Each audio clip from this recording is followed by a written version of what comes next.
everything that hath breath, praise the Lord. Give us the power to fight those things we cannot see. Help us to call those things as though they were to be. Lord, see, I need you through these perilous times. Lord, help me stand. Don't leave me behind. Lord, I need you. Oh, Lord, in every way to guide my life in the things I say. Lord, I need you.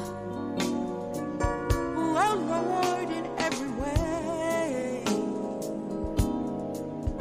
to guide my life in the things I say. So let the spirit conquer the flesh and let love. Yes, yes, yes, indeed. On this fun day, Sunday, let the spirit conquer the flesh. And, you know, it can conquer the flesh in all kinds of things, not just in food or desires, but in thoughts and a lot of things. Let the spirit just conquer that thing. Good evening, beautiful people, and welcome to Intellectual Radio, Voices of Change. My name is Jan, and I'll be your host this evening. I have a special guest. I've been talking about him for the longest. His name is Dr. Fatoki, and man, this guy does so much. What he's going to talk about today, though, is his weight management program. Now, he's involved in so many other things, and I'm going to read his bio shortly and tell you about all those things that he's involved with. Just a really neat guy. And for the people in the local area, in the Chicago and suburban and Indiana area, he has offices that are relatively close to you. And we're going to talk about that too. So, you know, maybe you may want to pay him a visit. I want anyone that's on the phone right now to please comment, and say hello. Say hello to the good doctor. Oh, I see Joyce is already here from Atlanta. Hey, Joyce, thank you so much. Hi, how are you doing? And we have another young lady here. She's from Indianapolis. Thank you so much for tuning in and taking the time off of this. I don't know what kind of Sunday to call it. It's a Sunday fun day, but it's a stormy Sunday here in the Chi. So I don't know how it is in your neck of the woods, but it's kind of stormy here. Now, everyone knows when I start the show off, I always start it off with scripture. Today, I'm starting it off with a scripture out of Proverbs. And it says, "If you have found honey, eat only enough for you, lest you have your fill of it and vomit it." Okay, vomit it, that's probably sound a little bit strong to you, but I mean, that's literally what the scripture says. And here in Proverbs, we're encouraged to just eat within our bodily needs. You know, we just need to have enough. Sometimes it's feel impossible because eating is something that you do all the time, but know that God is there to help us with all of our needs. We don't need to overdo anything. So this is just a quick scripture to remind you, and I thought it was appropriate today since I have my esteemed guest. And I'm going to tell you a little bit about him because I want to bring him right on because I know I have a lot of questions for him, and you may have questions for him too. Adeyemi Fatoki has spent his career striving to improve healthcare among diverse populations. As a physician and medical director, he brings exceptional expertise in quality assurance, utilization management, organizational leadership, clinical programming, and integrated behavioral healthcare systems. Dr. Fatoki has accomplished much in the private sector, institutional healthcare, and government settings since 1990, with a significant record of achievement in the treatment of addiction disorders, particularly for those suffering from the opiate epidemic. He has developed and implemented and assisted others with new policies, procedures, and resources to improve the quality of care, regulatory compliance, clinical team competency, and patient outcomes. Presently, Dr. Fatoki facilitates medication-assisted recovery services to inmates at LaSalle County Jail while overseeing all clinical and business operations of his long term medical practice, Great Heights OTP. His expertise is broad and deep, featuring the highest standard of clinical care to patients of all ages and populations. Dr. Fatoki has participated in numerous boards, committees, and other groups specializing in quality assurance and utilization management, and he has advised executives, attorneys, and physicians in various initiatives to address quality of care, compliance, and legal issues. His contributions have led to improved security during inmates' off-site medical trips, more effective health plan performance measures, compliance, and fewer errors in health care services and billings. In addition, Dr. Fatoki has attended a variety of court cases to provide expert testimony and assisted both attorneys and physicians in defending lawsuits. Dr. Fatoki's expertise in addiction care, bariatric care, and primary care, along with quality and regulatory matters, is heightened by his ability to interact with organizational leaders, government officials, and individual patients. He is a tireless healthcare provider and advocate, and he embodies the professionalism and dedication that are vital characteristics toward achieving optimal patient outcomes. Help me welcome, woo, this doctor, Dr. Fatoki. Welcome, welcome, welcome. Hi, John. Thanks for inviting me. Oh my God, thanks for coming. I know how busy you are. Now, do you have one or two clinics? I have two clinics, one in Ottawa, Illinois, in LaSalle County, and one in Okay. Calumet City, which is South Suburban Cook County, close to Okay. Indiana. Okay, so you have one in Ottawa, Yeah. and you also have one in Cal City, the one that yeah, yep, the one in Cal City. Okay, well, great. That is wonderful.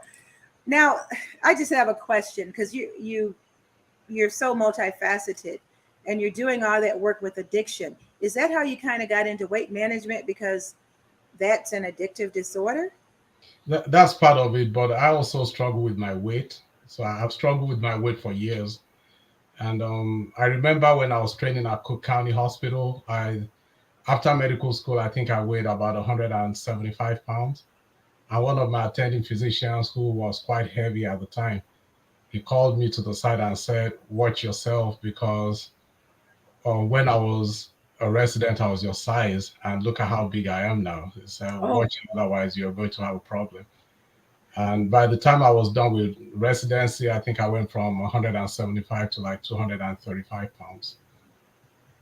in a couple years, in 4 years or whatever. Yeah. Wow. Well, that's easy to do because you're probably eating out and eating your eating Yeah. habits probably weren't that great. You probably weren't cooking, and you're not only a doctor who provides medical assistance and medical care for those of us that struggle, but you've also been on the other side being a patient, Yes. which is really good. I have a couple people that I want to say hello to you. Hello, doctor. Hi. And keep in mind, you folks from Indiana, he has two offices, one in Ottawa and one also in Cal City. Cal City is in close proximity to both Indiana and Illinois. It's kind of in between both of them. So it's easy access. But I want to get started with doing the questions. But I got a curiosity because you work with correctional, uh, that whole facility. How did you start working with them, with people that are incarcerated? So that was by accident. One of my classmates, for one of my friends from medical school and residency, after we finished our residency, he started working at Cook County Jail. And then I was an attending physician at Providence. So the medical director at Cook County Jail at the time, he resigned to join a private group that had contracts to provide healthcare to jail inmates. So he was trying to find someone to cover the juvenile center in Chicago.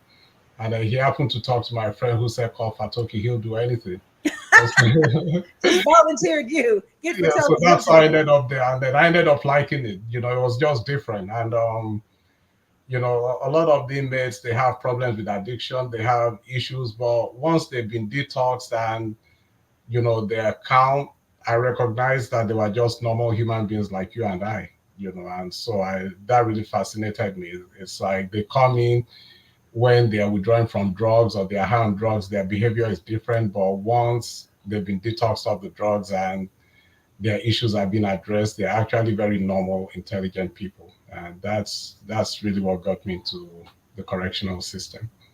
Wow, that just seems like it would be a hard group to work with. I applaud you for doing that, for having the patience to do it, and also the fortitude to kind of see beyond their faults and see them as individuals, just like we are with our own faults and Right. problems. That's a good thing. So I just call it that we all have our demons. Yeah, we And are. Yes, we do. for some people it's foods, for some it's drugs, for some it's gambling. It's just different. Everyone has a demon. You're absolutely right. I mean, I know I have when I've been struggling with the weight thing for the longest. That's one of the reasons why I was just anxious about getting you on here because we've all heard about recently, all we hear in the news, Wegovy, Ozempic, GLP-1. I mean, that's all. Now we're hearing that it's not going to be shots anymore and it's going to be pills. Have they started that yet? Have they done Not it? yet. Well, there's a pill form of Ozempic called Rebelsius, but it's not as effective. But the news report from like the medical science, where it's going is that there will be drugs that will be as effective as the semaglutide or the tirzepatide. So those should be coming within the next probably 3 years. Oh, 3 years. That's a lot. Yeah. Okay. Well, they still have to test them. So Yeah. Okay. Okay. Well, I want to start out with the questions. I want to. Okay. So the facility that I went to in Cal City, it focuses on addiction, but it also focuses on weight management. yes, So it's basically those two things, correct? yes, that's what I do. I stopped working in corrections in 2021 Mm-hmm. to focus on my private practice. So what I do is mainly just the addiction and the weight loss. Um, when you working in the weight management practice, what commonality do you see with most of your patients? Well, the one thing that I see with most people that's also related to addiction is um, the medical establishment and the society in general looks at obesity. It's more like it's your problem, so there's a stigma attached to it, and that's the same thing with addiction. We don't look at it as a chronic medical problem, that people are struggling with. And obesity is a chronic problem. Do you think it is? Would you say it was? I believe it's a chronic medical problem. I mean, like I said, I've struggled with it. It wasn't my wish to be overweight, and then I was having heartburn every time. I couldn't move. I was short of breath. I was aching all over. Right. You didn't feel like doing things. Right. So why would anyone wish that upon themselves? So again, I mean, people struggle every time. I mean, I struggle to diet. I've taken all kinds of medications. I've experimented with myself. And actually still do. So whatever I prescribe to people, I'll try it out first to make sure that it's something that's effective before I start prescribing it or recommending it to other patients. Okay, which is a good thing. So you're your own. I wouldn't call yourself a guinea pig because they've already had to test it, I, but you always try it out. yeah, I tried out first. Okay. Now it just seems like I've recently only heard about all these different weight loss medications or the GLPs. Are they something new? Have they always been used for weight loss? Is this something that the general population is just hearing about? It's just something that's becoming popular now. So I know the first one that was approved. First, they were developed for diabetes. So the weight loss is just one of the side effects. But the first ones that was approved was on liraglutide, which was around 2014. 2014? Yeah, but those are weak. Those are daily injections, and they are not as effective. They didn't have as many, or you couldn't lose as much weight as you do with the newer pills. Okay. But the molecule semaglutide, those kind of molecules are uh, produced by the small intestines, but they are very short acting. So it's taken all these years for them to develop a long acting form that was effective. So that's why now we are hearing more about it in the past few years. Yeah, the past few years, yeah. But it just seems like, some of the actresses and actors were probably privy to it prior to the general population. I don't know, maybe not, maybe so. Um, Well, Yes, because they have to do clinical trials, so they recruit people for the clinical trials, and then Ah, to make sure that there are no very severe side effects and that the medications are effective. So it's like different phases of clinical trials.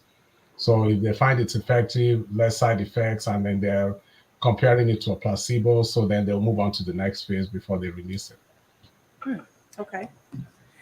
Um, when did the medical profession determine semaglutide GLPs can be used for weight loss? Because wasn't it originally used for diabetics?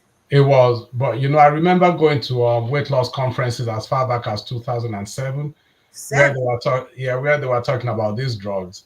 And then because I got tired of waiting to is like you talk about these incretins and the GLPs, but how long is it going to take to bring this to Right. market? So I'd actually lost any hope that it would ever come to market because I've been hearing about it for about more than 10 years before they developed it. And now it's finally come to market, which is great. Okay, let's get to the nitty gritty about this. Yeah. Okay, so now is this just a class of medicines? Are the GLPs, Wegovy, semaglutide, Ozempic, are they in the same class of medications? Yes, so Okay, semaglutide is like a generic name. okay, So Wegovy, Ozempic, Ribelsius, which is the oral form, those are all forms of semaglutide. But they also have a new one called tirzepatide. what's it called? It's called tirzepatide Okay. or Monjero. That's the trade name for the one that's coming out. Oh, So I've heard that of that one. that combines the GLP with the GIP. So it's more like a weight loss drug on steroids. You can lose a lot more weight with that. Do you offer that? I'm just asking. I do. I do. You didn't tell me about It, that. yeah, it hasn't been approved for weight loss yet, Oh, but it's going to be. It's approved for diabetes, but it's going to be approved for weight loss probably by October of this year. which is good. It's like GLP on steroids. Wow. Well, yeah, because it's combining two hormones. It's combining the GLP and the GIP. Okay, So I it's a have heard combination about of two that. hormones. But Hmm. what I try to do is like start with the semaglutide first. So if you can't tolerate it or if you reach a plateau, then we can switch to the other one because it's more expensive too. Oh, you, and that's another thing. Okay, I went to the doctor. I went to the doctor and I asked her for something. She wrote a script for me. They told me it was first initially they told me it was $1,100. Then when I went back, they told me it was $1,600. So it looks like the price is going up. But Um, why is the cost like that? here's the crazy thing, right? So it's still a new drug. So the Wegovy is the brand name for weight loss. Ozempic is the brand name for diabetes. So it's the exact same medicine. And the crazy thing is Ozempic costs like 800 and something, $900, but then Wegovy costs about $1,400. Yeah, what is that? They because they're just making money. It's just Well, economics. that's part of the stigma when it comes to obesity, right? Yeah, That's part of the stigma we talked about is okay, so you're going to end up paying more even though you have a chronic illness, but insurance will cover Ozempic if you have diabetes, but they and the won't price cover Wegovy if you're fat. they won't. I know. Right, because obesity is it's not considered a chronic medical condition. Yeah, At because least they think you should just stop eating, and if you didn't have a problem eating, then you wouldn't be overweight. So right, it's that stigma again. right, it is. Ugh. Okay, so with the I hope I say this right, semaglutide. Okay, Okay. taking that, what can a person expect to lose hypothetically in the first week or in the first month? Well, I'll say overall, like the testing has been over like 68 weeks, so you can expect to lose about 16% of your body weight. Okay, Okay, over that period of time. over how many weeks? About 68 weeks. 68. Yeah, but again, you have to look at it that there are other factors involved in it, right? Whether Yeah, you're changing your diet, whether you're exercising, so if you combine all that together, it works a whole lot better. You still have to modify your diet. I mean, you lose weight whether you modify your diet or not. But I don't encourage a rapid weight loss. That's why people develop what you read in the news about Ozempic face and stuff like Ozempic that. black. Yeah, I've heard about all Yeah, that. that's where you lose weight so fast, you are not exercising, and then the skin just starts to sag. But on average, I'll say about 4 to 6 pounds a month is a good weight loss. But you know what? Typically now I'm saying this from me. Typically, when you start using it, and the first week you can lose 4 or 5 pounds, and you're so geeked up that then you start exercising more and you start doing more, and you don't want to eat as much, so you may lose a whole lot more than what the numbers are projecting. Or I mean, most people will. I lost a whole lot more than the numbers are Okay, projected. because I'll say I'm losing more than that, more than Right, because four pounds a month. a lot of that depends on your diet too. So like if you're eating really bad, you're drinking a lot of soda, eating a lot of carbs. Carbs make you hang on to more water. So once you cut that out, you are going to lose weight quicker. But a lot of it is water weight too. Okay. Okay, so you see that rapid weight loss initially, but people who drink a lot of soda, who eat a lot of sugar, if they change their diet, I notice they lose the most weight, like in a short amount of time. But like I said, you have to change your diet, and you have to also make sure you're exercising so that your skin stays toned up. Okay. Let's see if I have for the listening audience, if you're out there and you have a question on the weight loss, Wegovy, semaglutide, they're all GLP. So if you have a question for the good doctor, don't hesitate to ask him. I'll try to post it. I do have a couple hellos that I'm going to pop up quickly. Hey, Carolyn. Hey, Tracy. Joyce, who are you talking to? Anyway, okay. So now this next question, how much is a drug cost? Okay, so let me ask this. Um, how do I ask this in the right way? Okay, so when someone goes to your clinic, they get a form of semaglutide. It's a GLP. It's equally as effective. But how do you manage to keep the cost lower than that cost that I would get if I went to a CVS or Walgreens? Okay, so what I do, I get it from a compounding pharmacy. Mm-hmm. And compounding pharmacies are pharmacies that are licensed by the FDA to make medications, especially when the medication is in short supply. So the GLPs, they are considered to be in short supply. So that's why the compounding pharmacies are able to make it. So it's, as far as compounding pharmacies are concerned, you have to know who you're getting it from, because they have to make sure that they pass inspections by the FDA, make sure that the quality control is good, because there can be disasters if those conditions are not met. And that's why before I started prescribing semaglutide, the pharmacy that I get it from, I tried it myself to make sure that I didn't have any infections or towards side effect, and also to make sure that the medication was effective. So recently, I know there are some pharmacies that are sending people flyers that you can get semaglutide for $100 and I've things seen like. that. Right, but so the FDA, they have a warning now, so they're making that not from the actual semaglutide the hormone or the analog. They're making it from a salt of semaglutide, which is not recommended. So again, you have to know who you're getting it from and where you're getting it from. So I only get it from one pharmacy, from the same pharmacy, but like I said, I use it. My wife has tried it, my mother-in-law. So I wouldn't prescribe it to myself or family members if it wasn't safe. So I just stick with that pharmacy because I haven't had any issues with them.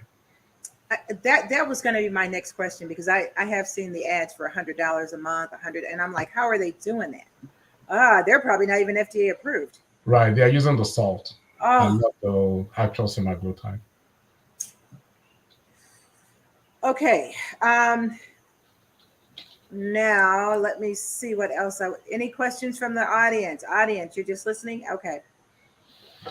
What does your specific practice offer patients? Say hypothetically, someone sees this on here today, and they're like, I really want to take care of me, and I want to practice self-care, and I want to go and see him about possibly weight management. Do you offer other medications other than the semaglutide? Do you offer, what else does your practice offer? Okay, so prior to semaglutide, the only medication that I did was phentermine, Mm-hmm. along with topiramate sometimes. Okay, so phentermine it's been the oldest long weight loss medication. It's been around since the 1950s. Oh, So it's effective, it's safe. Okay, but it's not as effective as the semaglutide is. okay. The problem with phentermine too is that it's a controlled drug. So the FDA or DA regulations associated with it. In some states like Indiana or Ohio, you can't prescribe it for more than 2 or 3 months to a patient. Oh, wow. Yeah, but Okay. in Illinois, it's not that it's not that strict as long as you're able to justify why the patient is taking it. So some patients, when you stop it, they start gaining weight back. So uh, but it has more side effects. It's not as effective. So the semaglutide is just like way better compared Oh to any yeah, that was out there. which makes sense. So that's what I try to use more. As far as the dosage with the semaglutide, um, is it typical? Just say that someone starts using it and they're feeling fine. Can they boost it up rather than wait the 4 weeks? Just Well, asking. you can, depending on how well you tolerate it, but I'll say wait at least 2 weeks. But the 4 weeks is to Okay, make sure that you don't have side effects. The main reason we go up slowly is to make sure that you're not having too many side effects from it that you won't want to take it anymore. got it, got it. So if you go too fast, you could have like a nausea, constipation, or vomiting that's just gonna make you not want to take it. And you don't want that because then you wouldn't want it. Yeah. Right. Okay, so now every medication has a risk associated. What's a risk associated with the semaglutide? So the biggest risk is if someone has a history of a medullary thyroid cancer, which is a form of thyroid cancer, or a family history of that. Hmm. That's an absolute contraindication. So that's a reason not to give it. Okay. Okay, so some other things that you have to be cautious of is if someone has pancreatitis. Okay, but other than that, those are like the most severe side effects. I've had someone develop hives from it. So I started. It was after a few months of taking it, so we stopped and we tried the Monjero, and he Hmm. hasn't had any problems with that. Okay, Uh, so you have One to. of my Yeah, one of my friends had very severe nausea and vomiting that he couldn't tolerate it either, but he's been able to tolerate the Monjeros, and he's been on that for about 6 or 7 months now. Okay, I got a question. This says, can you order from your regular? Can you order the semaglutide from your? Can you order what, Joyce? What are you asking? Can you order what from your regular doctor? The semaglutide? Your doctor can prescribe it to you, but again, like I said, when I went to the doctor and I was prescribed, and I went to the pharmacy, first of all, I was prescribed, and my Blue Cross Blue Shield denied it, so I had to pay out of pocket, and that's when I said it was at $1,100, and it went up to $1,600. So, I mean, that's on you. Um, But the other thing too with obesity is like addiction. A lot of doctors are afraid to deal with it, or they don't look at it as a medical problem. I know you can That's tell another when you thing. talk to them. They just, oh, you don't need that. You just need to join the gym. I, Right. I've done all that. You know what I mean? Yeah. So, but you're absolutely right. So, um, how much weight? Okay, so you said typically, I think I've already asked this. You said typically a person will lose about, typically, ideally, and that's kind of what the CDC says anyway. A person should lose between 6 and 8 pounds a month, and that's it. Yeah, about 16 to 20% of your body weight is what you lose. But I mean, 16. again, there Okay. are patient factors that vary with that, and there are some other things that I would like to talk about when we get to those questions that you can do to help you lose more weight. So for example, I'm a strong advocate of avoiding processed foods and sugar. Ah, So those are some of the things that I look at, and the reason I look at it that way, I mean, I don't write that I'm a spiritual person or a Christian because as a physician I have to remain neutral and not be judgmental, but I am a Christian. And one of the things I believe is that when God created us, He created all the foods that we are supposed to eat. It's in Genesis, right, that He created the all the foods that we are supposed to eat for the body. And mhm. the way that I say we are making all these new foods, but no one has modified the body that God created to handle those new foods that we're making, like the artificial sweeteners and stuff like that. So the body hasn't changed, but you're making all these new foods which the body doesn't know how to metabolize or deal with. So it's just like you buying a car that runs on gasoline and then you start putting diesel in it without modifying the engine. Once in a while it's going to be okay, but when you keep putting diesel in a gasoline engine every day, you're going to kill it. And that's just the way that I look at the body is we're making all these new foods, but the body does not know how to handle them. And that's a good metaphor because that's easily understandable. That's true, though. It's absolutely true. I agree with that. Um, well, I have to take semaglutide forever. Well, So here's what I'll ask you. Well, If you're taking medication for diabetes or hypertension, do you have to take it forever? yeah, that's a chronic disease. I mean, Right. So it's exactly the same way. And that's the same way I talk to with patients that are on medication for opioid use disorder. You may or you may not have to. Like some people may be able to change their diet and start exercising and lose weight, and they may not need those medications anymore, but right. I can tell that for most of us, it's probably going to be a chronic thing. So here's what I do, like personally, since I told you I struggle with my weight too. Like I got to my goal weight of about 175 pounds. I haven't taken seven. I didn't take it for like 4 weeks. I think the last time I took it was like 3 weeks ago. So Okay. if I feel like I'm starting to eat more or my weight is creeping up, I'll start it again for a few weeks and then stop again. So that's where I've been Ah, doing it since I got to my goal weight. gotcha. Okay. But So at you the just same use it to time, maintain. So you maintain. Yeah. right. But I know I haven't been following my diet like I should. So my goal actually starting on the 1st of July was that I was going to follow my diet more strictly like I should. You should have waited to after the fourth. You should have waited. You should have Well, waited. yeah, well, at least I'm cleaning it up a lot better than I did before. Again, it's just like there are times that I might want some ice cream, and I'm trying to give myself a reason to go get some ice cream. So I might ask my wife, "You sure you don't want some ice cream? You sure you don't want us to go get some ice cream just to satisfy my craving?" Yeah. But I'm trying to work more on things like that. So that's my goal starting the 1st of July. Okay. Yeah. No barbecue for you on the fourth, right? Well, the problem is not the meat, right? Because that's something that God It's created protein. for the Yeah. body.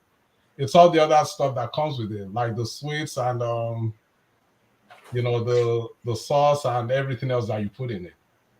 Okay, and that's a good segue. I got a question about uh, give examples of new or bad foods. Okay. So here's my quick, easy way for the bad foods, right?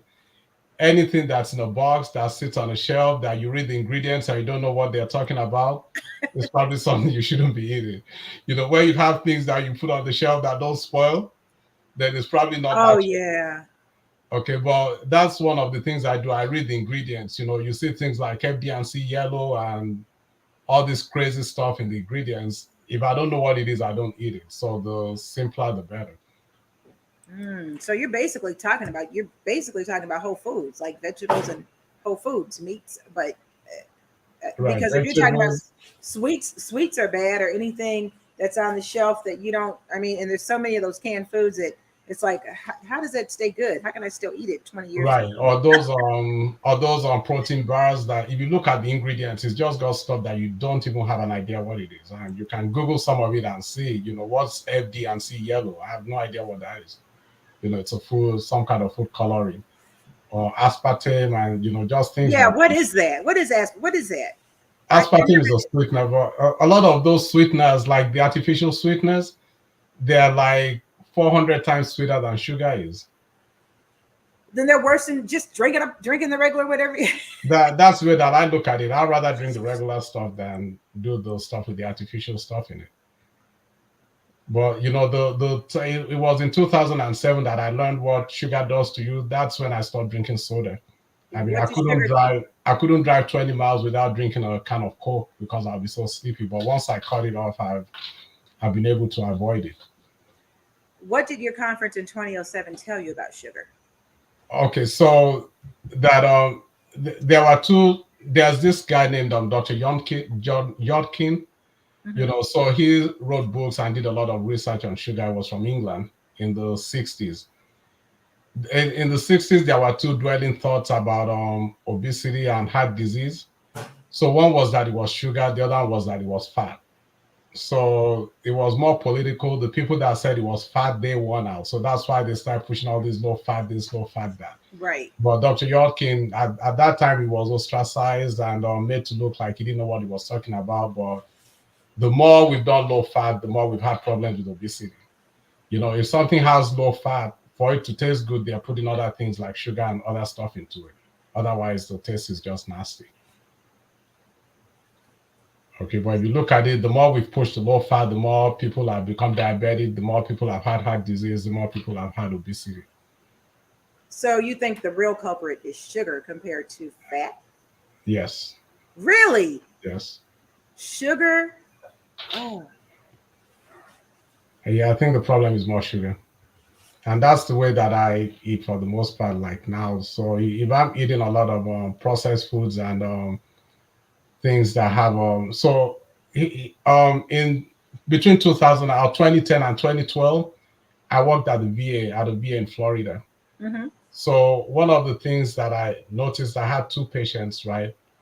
Or actually, there were three different patients that I noticed. One of them was he wasn't too overweight, but his triglycerides were extremely high. Okay, Mm, triglycerides is a form of bad cholesterol. right. Then I saw another guy who was pretty overweight. He had a big belly, and when I was examining him, he told me, "Oh, that's my milk belly." So like, what do you mean? He said, "Oh, he drinks a lot of buttermilk." Mm-hmm. So he was fat, but his cholesterol was normal. Really? Yeah. But the first guy, he drank a lot of skim milk. He drank a lot of low fat milk, so his triglycerides were high. And then I saw another guy who worked at a milk processing plant, and his cholesterol was normal. So I asked him, "Well, how can you work in a milk processing plant and your cholesterol is normal?" And his response was, "Because I don't drink milk." So I asked him, "What's the difference between whole milk and low fat milk?" So basically, he said, "Well, whole milk is what comes out of a cow. They pasteurize it. So for them to make skim milk or 2% milk, they take all the fat out of it. So the amount of fat they put back in it is what determines whether it's skim milk, whether it's 1%, whether it's 2%. So whole milk is more natural. If you drink milk, so that's what I drink is whole milk. I don't drink low fat milk or 1% milk. And you think that the 2% is better, the 2% is healthier, and you telling Or me that that the skim is healthier. uh, But the skim milk, so if your triglycerides are high, the things that will cause it, it's either like low fat milk, sugar, or alcohol. So, and that's why I tell people just with modifying your diet, you can fix it. If your LDL is what's high, usually those come from things that are made with flour, pastries, baked goods, bread. So if you cut back on those, your LDL will go down close to normal. wow, that makes me feel kind of good because I've never been one to like sugar, Yeah, which is good. But yeah, that's good for you. That's what a lot of my patients struggle with is just the addiction to sugar. ah, mm, okay. Any other questions out here? Any other questions from the audience? Okay. You've already answered all this. Okay, so where if I'm taking this semaglutide and I know it's an injection, is the only place that I can inject is my stomach? You can inject it anywhere because it goes into the fat. It goes into the subcutaneous tissue, so it doesn't go that far, not into the muscle, just in the fat layer under the skin. So you can inject it anywhere. There's Yeah, okay. you can inject in your arm, you could do it, but it's I guess it's convenient to do it in the stomach like you're doing insulin. Yeah, that's what. Okay. Where should I store it? Should it always be refrigerated? Yes, until you're ready to use it. Okay. So that preserves the life of it. Okay. Do you have anything else to add at all? I think I've So, asked all my questions. so I have two things to add. Okay, Okay, I knew you would. so Go ahead. the first thing is a lot of people focus on the weight, which is not very accurate. I think And I I've know talked you don't focus on the weight. I know. about using the 3D body scan. Mm-hmm. It's just it gives you a whole lot more information. So I lost maybe like 20 pounds, right? But my clothes fit. I went from wearing a large to a medium slim fit. Oh wow.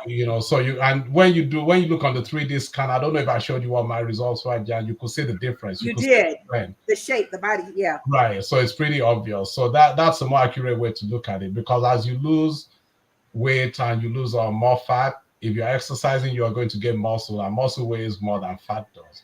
But when you look at your profile and the way you look, it just gives you a better picture of what's really going on with you, of how you look. So Okay. the other thing that I want to talk about, like there was this company that I partner with, and I don't get paid by them, but they Oh, do a DNA test and a stool test. Okay, so like I said, whatever I do or promote to people, I've tried it out myself to make sure that it works before I start pushing it to other people. So basically, what they do, like they do your DNA test from your saliva. If you've done 23andMe, they could use that to extract what they need. That report and just do the part that they focus on. And they'll also do a test of your stool, the bacteria in your stool. So what I found out from the DNA test was that if my vitamin D was low, I would have a tendency to gain weight or have a hard time losing weight. So my vitamin D was low and I stopped taking it. But once I got the result, I started taking it again. The other thing I found out was that I was sensitive to gluten. I knew, I like drinking beer, but no more than 1 or 2 bottles of beer at a time. If I drank more than 1 bottle, I'm fine. 2 bottles, I'm sick. 3 bottles, I'm really, really sick. So I didn't realize it was from the gluten that was making me sick. So once I cut that out, I was okay. Then I also found out from the DNA that monounsaturated fatty acids, things like almonds, olive oil, avocado, those were bad for me based on my DNA. Oh. At first, but that's all I was snacking on. I was snacking on raw almonds, macadamia nuts, and stuff like that, but I never could lose weight. And then with the stool test, once I sent out the results, I got the results back. So it tells me which bacteria that have to do with weight loss that were low in my intestines. So I just went on Google and typed in what kind of food can I eat to increase this bacteria in my intestines. Okay, so they'll give you a report that's personalized to you. And then that way it takes the guesswork out of eating. So that's why I said I needed to clean up my diet. I know exactly what I need to eat and what I need to avoid. Once in a while, I'll still eat the bad foods, but I know I'll pay the consequences for it. So, but that's more specific. But one thing that I learned from doing that and from reviewing the results from my other patients is that the more fiber you eat and the more fermented foods you eat, the better off you are. So recommended fiber is like 25 to 30 grams a day. Most of us barely do 10 grams a day. Yeah. Okay, so 25 to 30. And then the fermented foods, like sauerkraut, like kombucha, or kefir, so those are the things that I try to do more of. So the more fermented foods you eat, those help the growth of the good bacteria in your intestines that decrease inflammation and also help with weight loss. Okay, but if you're interested in the DNA test, the company that does it, it's called Digby, DIGBI.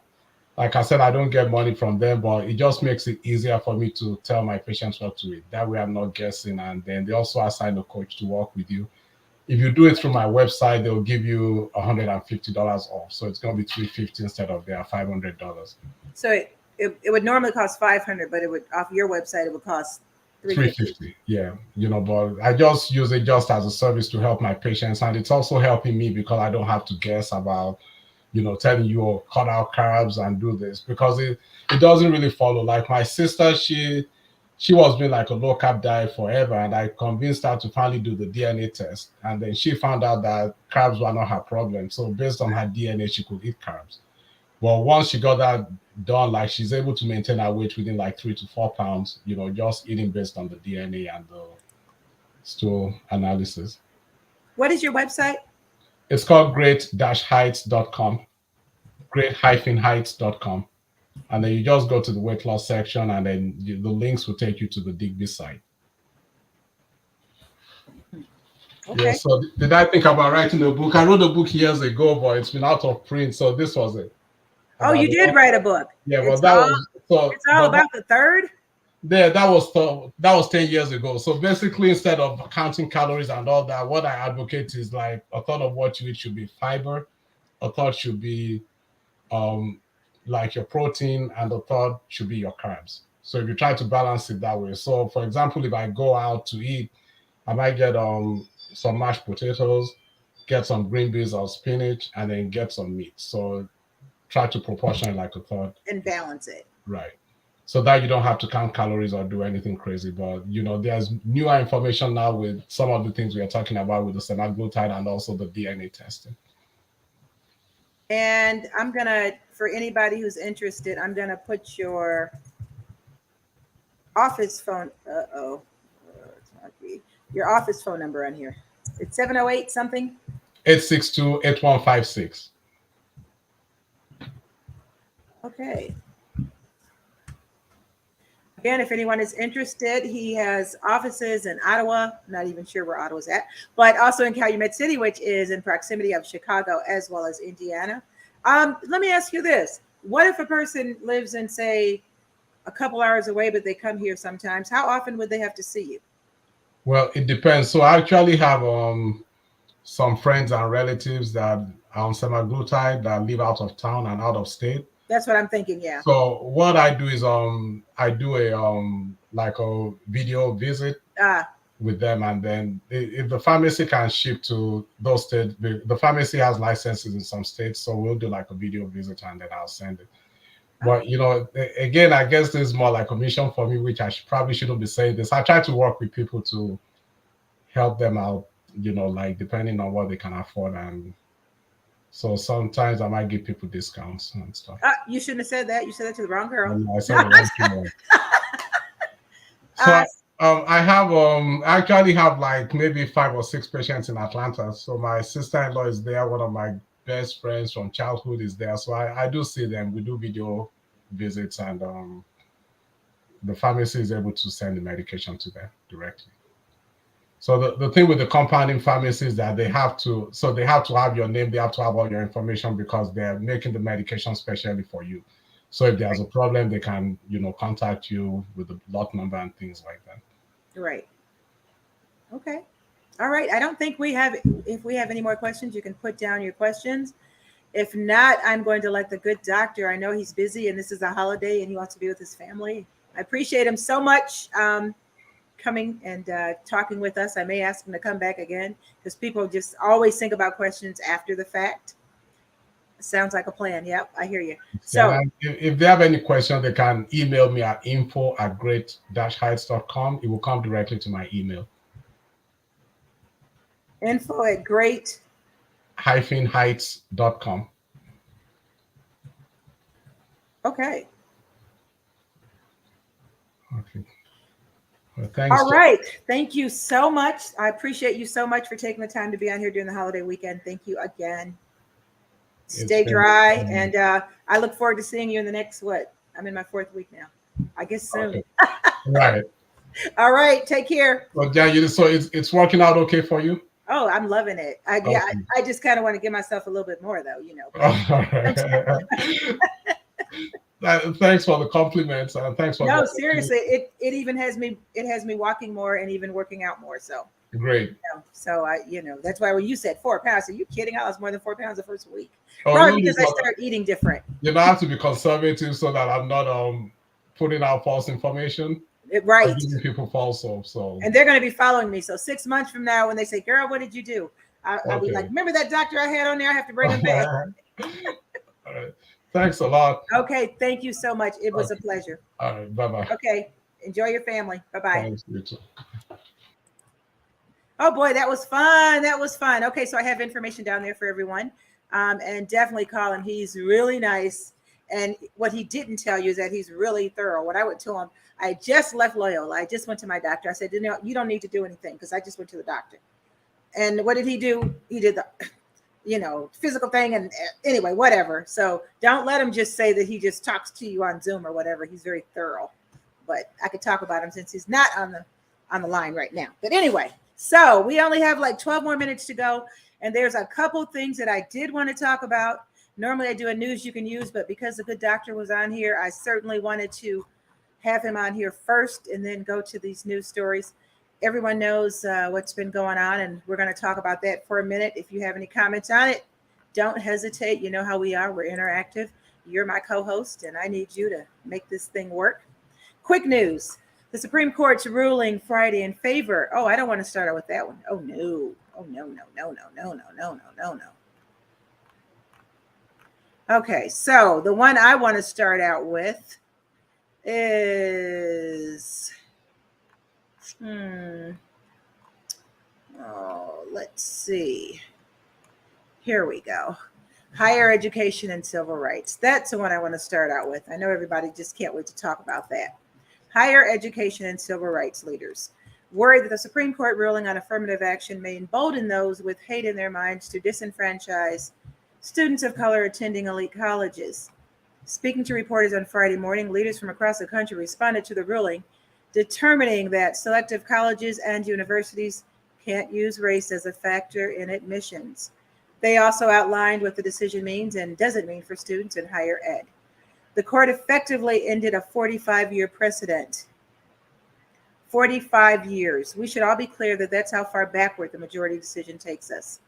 While the Supreme Court ruled that the affirmative action programs at the University of North Carolina and Harvard violated the Constitution's Equal Protection Clause when considering race as a factor in the college admissions process, nothing in that decision indicates that somehow Harvard and UNC systems did not identify the students who had every right and merit for admission to those institutions. It's important to point this out because there will be those with hate in their minds who will seek to tell Black and Latino students attending selective institutions that the Supreme Court says that they do not belong, and that is false. They are all qualified. But still, legal opinions can be interpreted very differently depending upon how institutions perceive risk. Based on the writer's experience, this only serves as a gateway into other conversations and pushback that may affect college admissions, faculty hiring, scholarships, fundraising, student support services, and retentions. Okay, the Supreme Court was pretty darn busy because they had another case. Supreme Court Chief Justice John Roberts cited former House Speaker Nancy Pelosi in his majority opinion to explain why President Biden's student loan handout was unconstitutional. I'm sure all of you heard about that. The Supreme Court voted to strike down President Joe Biden's student loan forgiveness plan on Friday, putting an end to a plan that could have wiped out over $400 billion in student loan debt for some 42 million Americans. In a 6-3 vote, it's going to always be 6-3. The opinion of the conservative justices prevailed, declaring Biden's plan to forgive up to $20,000 in debt for some borrowers unconstitutional. The 9-member court first heard oral arguments for 2 student loans related cases back in February as they assessed whether provisions in the Higher Ed Relief Opportunity for Students Act gave Department of Education Secretary the statutory authority to forgive the loans. And of course, they said it didn't. Now, more than 16 million borrowers were approved for loan relief before it was put on pause by the 2 federal court rulings, and another 26 million people had applied for loan forgiveness. Now they can expect their student loan interest to resume on September 1st. Payments will start to be due in October, as a debt ceiling deal was signed on June 3rd. Timing is everything. This June 3rd date prevents the Biden administration from extending the student loan debt moratorium without congressional approval. And you know how hard it's going to be there. And this last thing that the Supreme Court did, the Supreme Court ruled on Friday in favor of a Christian website designer who doesn't want to make wedding websites for same-sex couples, has raised a long list of legal questions. Among them, are businesses now allowed to generally refuse to serve same-sex couples or LGBTQ people? Then they want to expand this and say, okay, even though Friday's decision was narrow, some experts said it may be expanded in coming years to slowly chip away at non-discrimination laws that prevent businesses from discriminating against people based on their race, religion, sexual orientation, gender, identity, age, or any other protected class that they might be in. Let's hope this doesn't happen, but who knows? Then we've already heard about the higher education. Now we're going to talk about a story that we talked about last week. Remember the Chicago woman with her son? They were at a restaurant, and there was very little information on this. We kind of talked about it. Her son and her was at a hot dog place, and she got into an argument.